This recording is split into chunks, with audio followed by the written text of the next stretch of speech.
John. Thanks so much, Sean. The alliance between Russia and Syria is a strong one. It goes back decades.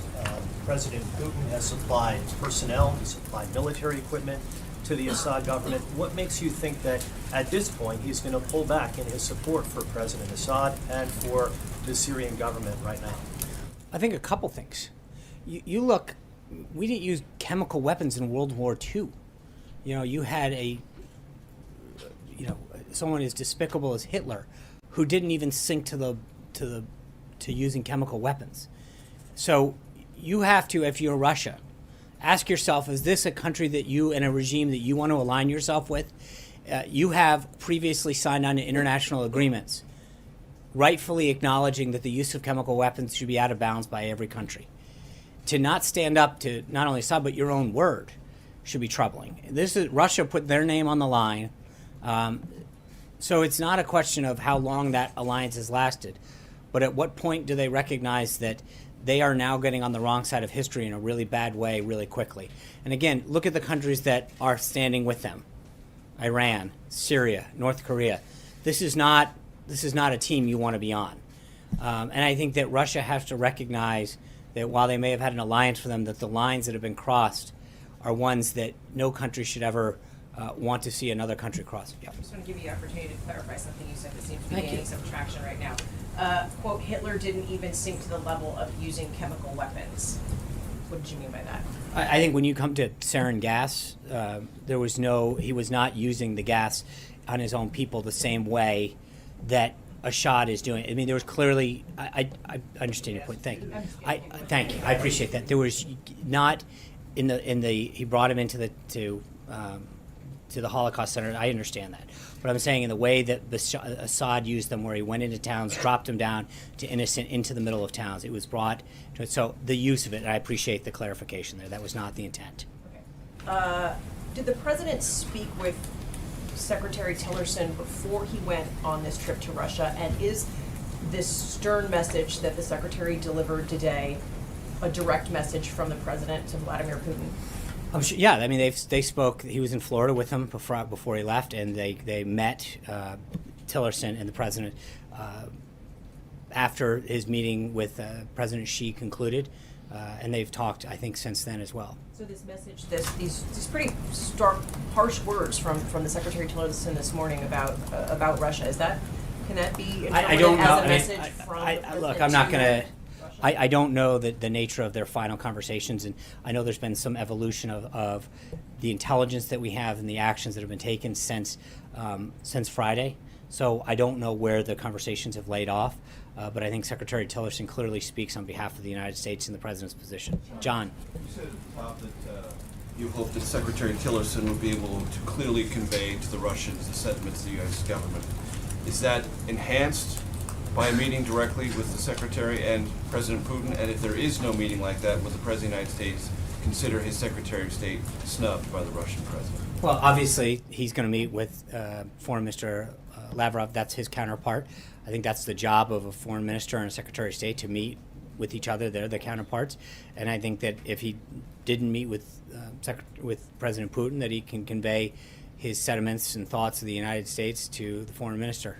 Would the history of Putin meeting with Kerry and previous Secretaries of State influence the President's judgment on that? We'll have to see.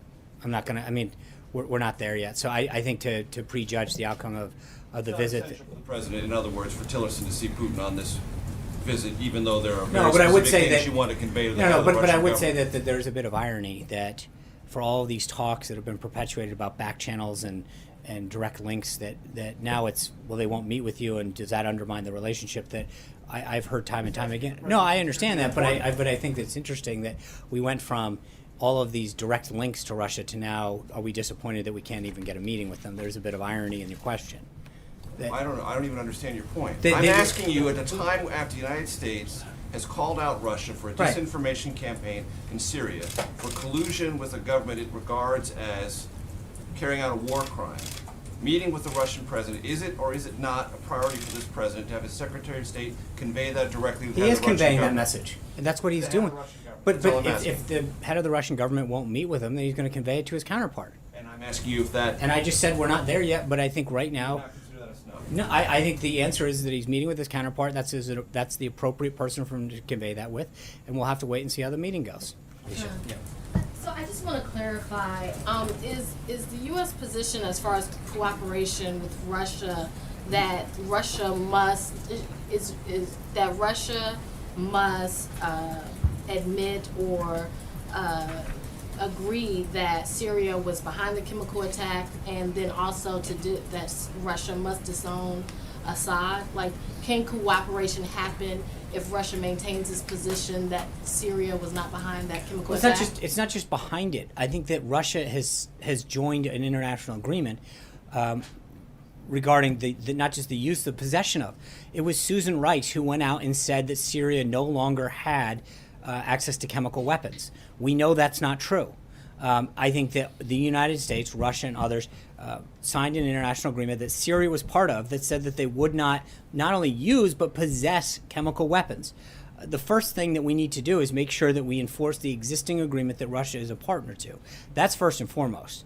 And I think we need to make sure that we do that because it is in the national interest of the United States to make sure that the proliferation of chemical weapons spreads no further. And that is something that we've got to be very careful. It's not just the deterrence of future use within those people, but also the proliferation of them throughout the world. But at this point, Russia's not even agreeing with the U.S. contention that the Syrian government carried out the attack. So I understand that, and I think that Secretary Tillerson has just landed a few hours ago, and I think we'll have an opportunity to talk to them. But again, you've got to. This is not.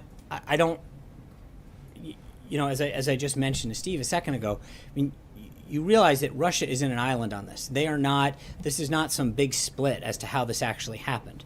The only countries that aren't supporting the U.S.'s position are Syria, North Korea, Iran, and Russia. This is not exactly, you know, a happy time cocktail party of people that you want to be associated with.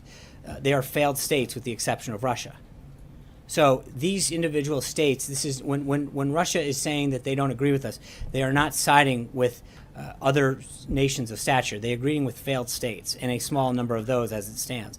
I think they are staring in the defiance, or they are defiant in the worldview that doctors, intelligence agencies, reporters, civilians, international experts have all looked at and come to the same conclusion except for them. I don't think there's any other outcome than that. The administration has said sanctions against Syria are forthcoming. What will those look like, and when can we expect them? Great question. I think you know well enough at this point that we're not going to announce any of that kind of action until it's ready to go. I think the president's made it clear that additional action with respect to Syria in terms of its failure to stop engaging in actions that harm its people will result in action. And so I'm not going to get ahead of what he is planning to announce or when, but as he has made clear on a variety of circumstances, he's not one to telegraph his actions until he's ready to make those announcements. Secondly, has the administration identified an opposition party that could come to power in Syria if there is a regime change? I think first and foremost, and I stated this yesterday and we'll state it again, that our number one goal is to defeat ISIS. That is unequivocally the number one thing. I think secondly, the political conditions that exist in Syria right now are such that what we need Russia and others to do is to help create a political environment in which the Syrian people can choose a leader that is more suited to them. I think getting into who that should be, I think what we're trying to do right now is shape the environment to allow the Syrian people to determine their outcome. Like video that's being played across television, United Airlines, do you think the government should investigate them, the industry as a whole, as it relates to passenger treatment? I would just say that I think there has been clearly law enforcement is reviewing that situation. I think there's plenty of law enforcement to review a situation like that. And I know United Airlines has stated that they are currently reviewing their own policies. Let's not get ahead of where that review goes. It was an unfortunate incident. Clearly, when you watch the video, it is troubling to see how that was handled. But I'm not gonna. They have clearly stated their desire to review the situation. Law enforcement's reviewing it, and I think for us to start to get in front of what should be a very simple, a local matter, not necessarily needing a federal response. Hallie, 2 questions, just to follow up on Blake, just very briefly. Has the president seen that video? I'm sure he has. And what's his reaction? I don't think anyone looks at that video and isn't a little disturbed that another human being is treated that way. But again, I think one of the things that people have to understand is that when there is a potential law enforcement matter for the president to weigh in pro or con would prejudice a potential outcome. So I don't want to get in, but I think clearly watching another human being drag down an aisle, watching blood come from their face after hitting an armrest and whatever, I don't think there's a circumstance that you can sit back and say this probably could have been handled a little bit better when you're talking about another human being. But I don't think that it is my place to get in the middle of judging how a company dealt with this. I think there's clearly going to be enough review, both on a corporate side and then on a law enforcement side, on how this was handled. But I think from a human-to-human standpoint, to watch a human being get dragged down an aisle with their head banging off armrests and not think that it could have been handled better, I would assume that we could probably all agree on that. John? I have two questions, though. That was actually just the clarification. First, on both foreign policy, one on Syria. This administration is continuing to fight for its travel ban that would in part limit refugees coming in from Syria. The president spoke very starkly about how affected he was by some of the images that he's seen Yes. of these youngest victims. There have also been images of refugees, like, for example, Island Curry, that have also been heart-wrenching for people. Is the president giving any thought to reconsidering that aspect of his travel ban? In terms of letting them in? Well, I think you've heard a lot of these refugees in particular talk about the fact they're not looking to flee. They want. Is But, it all but in and I think consideration to that changing right, the ban? and I think the number one goal of this president is to make sure that we protect our people, our country, and to keep those people from having to flee. They have family there. And so that's our number one goal, is creating a safer environment, de-escalating the conflict there. Is not to figure out how we can fly out. I think the U.S. has been extremely supportive when it comes to the financial piece of this, and looking for ways to work with in a diplomatic fashion. But the goal isn't to figure out how many people we can just import to this country. I think there's clearly a security concern that we have to be. Also? They have touched him, and I think that's what he made very clear. That's why, with the consent and guidance of his national security team, it was very extreme. It was moving. Going back, I don't mean to make two examples of this, but I don't think you can watch those things. Not that you should have any human being, but when you see in particular young children and babies being gassed, it should move any human being that has a heart.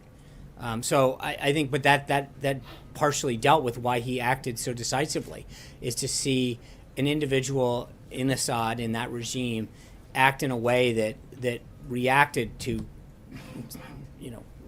we can't condemn every act, but I think to literally see someone use gas, and it was pointed out, you think about that, it is in the same category as nuclear weapons for a reason. It is that lethal, it is that deadly, it is that horrific, that when you recognize that use of chemical weapons is put in the same category of weapons of mass destruction as so many other things because of what it does to an individual, and the nature of an attack like that even first responders, if you saw some of the tape, were getting grossly affected by this. It moved him tremendously, and that's part of the reason he acted the way he did. On North Korea, Sean, I also know that you've seen the latest provocations from Pyongyang. The president tweeted this morning that if China won't help, the U.S. will solve the problem. That's right. What does he mean by that, solve the problem? Right. I think he has been very clear that he will not tolerate some of this action by North Korea. But he's also, to answer your question, I think I've said this before on a variety of topics. The president is not one who's going to go out there and telegraph his response. I think he keeps all options on the table. He keeps his cards close to the vest. And as he showed last week with respect to Syria, when the president is willing to act, it's going to be decisive and proportional to make it very clear what the position of the United States is. That's not what I said. I just said that, as you know, when the president's ready to act, he makes it very clear. And I think there's no question that when the president is ready to make a statement, he will do that. But I think he has made it clear with respect to North Korea that their behavior and their actions with respect to the missile launches is not tolerable. The last thing we want to see is a nuclear North Korea that threatens the coast of the United States, or for that matter, any other country and any other set of human beings. So we need stability in that region, and I think he has put them clearly on notice. John?